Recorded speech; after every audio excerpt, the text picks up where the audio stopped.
नमस्कार दोस्तों, crime story channel पर मैं राजेश आपका स्वागत करता हूं। दोस्तों, आज मैं आपको अपराध की जिस वारदात के बारे में बताने जा रहा हूं, वो वारदात ठाणे महाराष्ट्र में हुई थी। तो चलिए दोस्तों, इस वारदात के बारे में हम लोग विस्तार से जानते हैं। प्राची ठाणे के उपनगर किशोर नगर स्थित आनंद भवन सोसाइटी में रहती थी। वो केजी जोशी और एनजी वेटकर कॉलेज से बीकॉम द्वितीय वर्ष की पढ़ाई कर रही थी। इसके साथ ही वो घर की आर्थिक मदद के लिए ठाणे की एक प्राइवेट कंपनी में पार्ट टाइम जॉब करती थी। वैसे तो प्राची अक्सर अपने ऑफिस के लिए दोपहर 1 बजे के आसपास निकलती थी, लेकिन 4 अगस्त 2018 को शनिवार था, इसलिए कॉलेज बंद होने के कारण प्राची 11 बजे ही ऑफिस के लिए निकल गई थी। प्राची हंसमुख और मेहनती युवती थी। ऑफिस के लोग जितना काम पूरे दिन में नहीं करते थे, उससे अधिक काम वो पार्ट टाइम में कर दिया करती थी। यही कारण था कि ऑफिस स्टाफ और बॉस प्राची की बहुत इज्जत करते थे।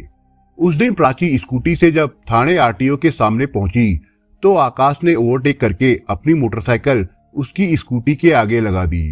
प्राची आकाश को जानती थी। अचानक ब्रेक लगाने से वो गिरते गिरते बची। उसे आकाश की ये हरकत अच्छी नहीं लगी। वो आकाश पर भड़क गई। ये क्या बदतमीजी है, तुमने इस तरह से रास्ता क्यों रोका? हाँ रोका है, एक बार नहीं 1000 बार रुकूंगा। आकाश अपनी मोटरसाइकिल स्टैंड पर खड़ी करते हुए बोला, देखो मैं तुमसे बहस नहीं करना चाहती, मेरा रास्ता छोड़ो, मुझे ऑफिस के लिए देर हो रही है। प्राची ने अपनी स्कूटी स्टार्ट करते हुए कहा, अगर मैंने रास्ता नहीं छोड़ा तो मेरा क्या कर लोगी?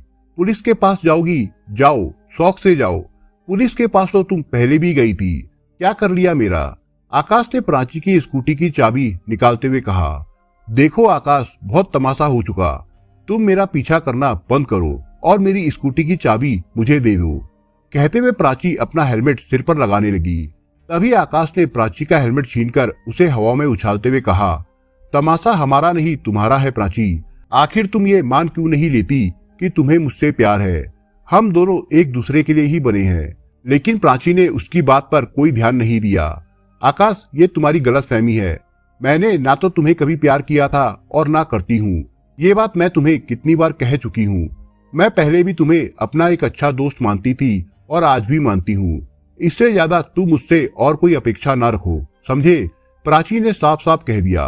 जब आकाश को लगा कि प्राची मानने वाली नहीं है और ना ही वो उसकी बातों को तवज्जो दे रही है, तो गुस्से में वो अपना संयम खो बैठा। उसने तय कर लिया कि प्राची अगर उससे प्यार नहीं करती तो वो उसे किसी और से प्यार करने के लिए भी नहीं छोड़ेगा। ये सोचते हुए उसने अपनी पैंट की जेब से चाकू निकाल लिया और ये कहते हुए उस पर हमला कर दिया कि अगर वो उसकी नहीं हुई तो वो उसे किसी और की भी नहीं होने देगा। प्यार की आग में जल रहे आकाश ने प्राची के ऊपर इतनी ताकत से अनेक वार किए कि उसके चाकू का फल टूट गया और जमीन पर गिर गया। इसके बाद वो वहां से भागने लगा। तभी दूसरी तरफ से आती हुई बस ने उसे टक्कर मार दी, जिससे वो बच गया था। उसके सिर में हल्की सी चोट आई थी। वो फटाफट उठा और वहां से ऑटो पकड़कर फरार हो गया। भीड़ भाड़ भरे इलाके में फिल्मी स्टाइल से घटी इस घटना को वहां से गुजर रहे लोगों ने देखा था, लेकिन भीड़ में से कोई भी उसकी मदद के लिए नहीं आया, बल्कि कुछ लोग तो अपने मोबाइल से फोटो खींचने और वीडियो बनाने में लग गए। हद तो तब हो गई जब जमीन पर घायल अवस्था में पड़ी प्राची दर्द से कराहती और तड़पती रही। उसे उस समय अस्पताल ले जाने वाला कोई नहीं था। किसी दूसरे शहर से आए 3 लोगों ने जब प्राची को सड़क पर लहूलुहान देखा तो वो उसे अस्पताल ले जाने की कोशिश करने लगे, लेकिन कोई ऑटो और टैक्सी वाला तड़प रही प्राची को अपनी गाड़ी में ले जाने के लिए तैयार नहीं हुआ। किसी तरह वे तीनों एक प्राइवेट वाहन से प्राची को जब करीब के अस्पताल लेकर पहुंचे तो वहां के डॉक्टरों ने उसे मृत घोषित कर दिया। ये घटना थाने के नौपाड़ा पुलिस स्टेशन इलाके में घटी थी। इस बीच किसी ने इस मामले की जानकारी नौपाड़ा के थाना प्रभारी चंद्रकांत जाधव को दे दी। थाना प्रभारी चंद्रकांत जाधव बिना देर किए घटना स्थल पर पहुंचे। वहां अपने एक अधिकारी को तैनात करके वो सीधा अस्पताल के लिए रवाना हो गए। थाना प्रभारी चंद्रकांत जाधव ने इस मामले की जानकारी अपने वरिष्ठ अधिकारियों और थाने पुलिस कंट्रोल रूम को दे दी। अस्पताल पहुंचकर थाना प्रभारी ने डॉक्टरों से बात की और प्राची के शव का बारीकी से निरीक्षण किया। प्राची के गले और शरीर पर चाकू के 7-8 गहरे घाव थे। डॉक्टरों ने बताया कि प्राची को अगर समय रहते अस्पताल लाया गया होता तो शायद वो बच सकती थी। प्राची के पास से मिले कॉलेज के परिचय पत्र से प्राची के घर का पता मिल गया था। पुलिस ने ये जानकारी प्राची के घर वालों को दे दी। बेटी की हत्या की सूचना मिलते ही पिता विकास जाड़े सन्न रह गए। घर में रोना पीटना शुरू हो गया। उन्हें जिस अनहोनी का डर था आखिर वो हो ही गई। घर वाले जिस हालत में थे उसी हालत में वो अस्पताल की ओर दौड़े। अस्पताल पहुंचने पर पुलिस ने उन्हें सांत्वना देकर पूछताछ की, पर प्राची के परिवार वालों ने थाना प्रभारी चंद्रकांत यादव को बताया कि उसकी हत्या आकाश ने की होगी, क्योंकि आकाश ही एक ऐसा युवक था जो उनकी बेटी को एक तरफा प्यार करता था। आए दिन वो उसे परेशान किया करता था। प्राची के परिवार वालों से पूछताछ करने के बाद पुलिस ने उसके शव को पोस्टमार्टम के लिए सिविल अस्पताल भेज दिया। घटना स्थल का मंजर काफी मार्मिक और डरावना था। उस मंजर को जिसने भी देखा उसका कलेजा कांप उठा। घटना स्थल पर खून से सना टूटा हुआ चाकू पड़ा था। वहीं पर मृतका की स्कूटी और आकाश की बाइक भी खड़ी थी। उसी समय थाने के पुलिस कमिश्नर, डीसीपी और एसीपी मौका वारदात पर आ गए। उनके साथ फॉरेंसिक टीम भी थी। फॉरेंसिक टीम का काम खत्म होने के बाद पुलिस के वरिष्ठ अधिकारियों ने सरसरी तौर पर घटना स्थल का मुआयना कर थाना प्रभारी चंद्रकांत यादव को आवश्यक दिशा निर्देश दिए। वरिष्ठ अधिकारियों के जाने के बाद थाना प्रभारी ने अपने सहायकों के साथ घटना स्थल की सारी औपचारिकताएं पूरी करके घटना स्थल से सबूत जुटाए। मौके की कार्रवाई निपटाने के बाद थाना प्रभारी थाने लौट आए। वो प्राची के पिता विकास जाड़े को भी साथ ले आए थे। उनकी तहरीर पर उन्होंने आकाश के खिलाफ हत्या का मुकदमा दर्ज कर लिया। दिन दहाड़े दिल दहला देने वाली इस वारदात से इलाके के लोगों में दहशत फैल गई थी। आरोपी आकाश की तलाश के लिए डीसीपी ने 5 पुलिस टीमों का गठन किया। सभी टीमों को अलग अलग जिम्मेदारी सौंप दी गई थी। आकाश पवार भिवंडी के नारपोली थाने के अंतर्गत आने वाले गांव कल्हार का रहने वाला था। थाना नारपोली के थाना प्रभारी सुरेश यादव आकाश के घर गए, लेकिन वो घर से फरार मिला। बाद में टीम ने अपने मुखबिरों की इतला पर कुछ ही घंटों में आकाश को गिरफ्तार करने में सफलता हासिल कर ली। उसके सिर में हल्की सी चोट लगी थी, जिसका उपचार करवाकर पुलिस टीम उसे थाना नौपाड़ा ले आई और उसे थाना प्रभारी चंद्रकांत यादव को सौंप दिया। आकाश ने बिना किसी दबाव के अपना अपराध स्वीकार कर लिया। पुलिस तफ्तीश और आकाश पवार के बयानों के आधार पर प्राची जाड़े हत्याकांड की दिल दहला देने वाली कहानी इस प्रकार से सामने आई। आकाश पवार एक साधारण लेकिन भरे पूरे परिवार का युवक था।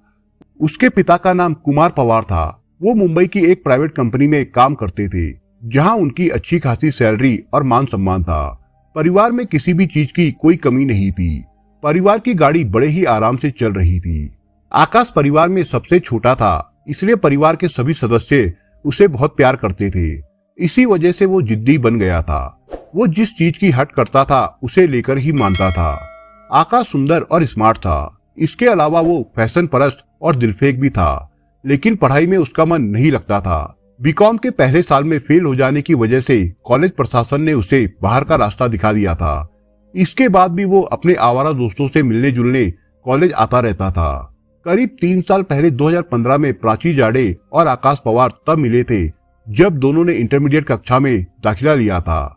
आकाश पहली ही नजर में प्राची का दीवाना हो गया था। इसके बाद वो प्राची के करीब जाने की कोशिश करने लगा था। 65 साल के विकास जाड़े कोपरी पुलिस थाने के पास अपने 6 सदस्यों वाले परिवार के साथ रहते थे। उनकी एक किराने की दुकान थी जो अच्छी खासी चल रही थी। दुकान की आय से परिवार का आसानी से भरण पोषण हो रहा था। उनकी चारों बेटियां परिवार के लिए मिसाल थी, क्योंकि वे सभी अपने काम से काम रखती थी। विकास जाड़े के लिए उनकी बेटियां ही सब कुछ थी, इसलिए वो अपनी बेटियों की पढ़ाई लिखाई पर अधिक ध्यान देते थे। 20 साल की प्राची चारों बेटियों में दूसरे नंबर की थी। वो अपनी तीनों बहनों से कुछ अलग थी। नरम दिल, चंचल स्वभाव और आधुनिक विचारों वाली प्राची किसी से भी बेझिझक बातें कर लिया करती थी। उसकी मीठी मीठी बातें सबके दिल को छू लेती थी। प्राची जितनी पढ़ाई लिखाई में होशियार थी, उतनी ही खेल कूद में निपुण थी। इसके अलावा वो स्कूल और कॉलेज के हर प्रोग्राम में भी बढ़ चढ़कर हिस्सा लेती थी। चूंकि आकाश प्राची के कॉलेज का साथी था, इसलिए उसकी आकाश से दोस्ती हो गई, लेकिन वो दोस्ती सिर्फ औपचारिकता भर थी। प्राची आकाश को सिर्फ अपना दोस्त मानती थी और उसके साथ हंसती बोलती व घूमती फिरती थी। लेकिन आकाश पवार ने उसकी दोस्ती का अलग ही मतलब निकाल लिया था। प्राची जब भी आकाश के सामने आती तो आकाश के दिल की धड़कनें तेज हो जाती थी। प्राची का सुंदर मन, रंग और रूप उसकी आंखों में समा जाता था। और तो और वो प्राची को लेकर अपने जीवन के रंगीन सपनों में खो जाता था। प्राची और आकाश की दोस्ती को धीरे धीरे 5 साल से अधिक का समय हो गया था। जब आकाश आवारा लड़कों के साथ घूमने फिरने लगा तो प्राची ने उससे दूरी बना ली। इसी बीच आकाश बीकॉम फर्स्ट ईयर में फेल हो गया तो प्राची ने आकाश से अपनी दोस्ती पूरी तरह खत्म कर ली। खुद को व्यस्त रखने के लिए उसने एक प्राइवेट फर्म में नौकरी कर ली थी। प्राची के इस रवैये से आकाश को गहरा धक्का लगा क्योंकि वो उसे प्यार करता था, अपनी जिंदगी से उसे ऐसे जाने नहीं देना चाहता था। प्राची का पीछा करके वो उससे बात करने की कोशिश करता था।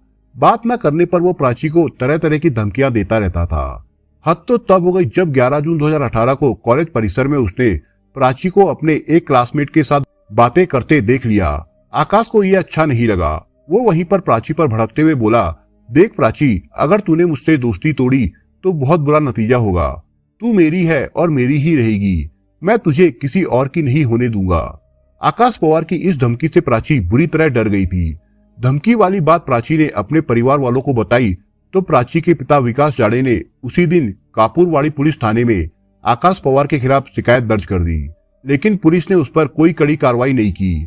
इसकी जगह पुलिस ने आकाश पवार से माफीनामा लिखवाकर उसे छोड़ दिया था। प्राची जाड़े और उसके परिवार वालों के इस कदम से आकाश पवार की हिम्मत और बढ़ गई।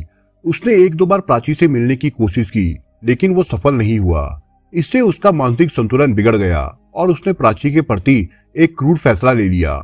बाजार जाकर वो एक लंबे फल काटने वाला चाकू ले आया। घटना वाले दिन आकाश पवार ने प्राची का पीछा करके उसका रास्ता रोक लिया और वाद विवाद के बाद जेब में छिपाकर लाए चाकू से प्राची पर हमला करके उसकी हत्या कर दी। पुलिस जांच और आकाश पवार के बयान से पता चला कि मामला एक तरफा प्यार का था। आकाश पवार की गिरफ्तारी के बाद सड़कों पर कई सामाजिक संस्थाएं उतर आई थी। उन्होंने प्राची जाड़े की हत्या पर शोक सभा करके कैंडल मार्च निकाला था। पुलिस की सारी औपचारिकताएं पूरी हो जाने के बाद उन्होंने आकाश पवार को कोर्ट में पेश किया, जहां से उसे जेल भेज दिया गया था। दोस्तों, आप अगर चैनल पर नए हो तो आप चैनल को सब्सक्राइब करने के साथ कमेंट बॉक्स में इस कहानी के बारे में अपने विचार जरूर लिखिएगा। मिलता हूं एक नई कहानी के साथ, तब तक के लिए अपना ख्याल रखिएगा। धन्यवाद।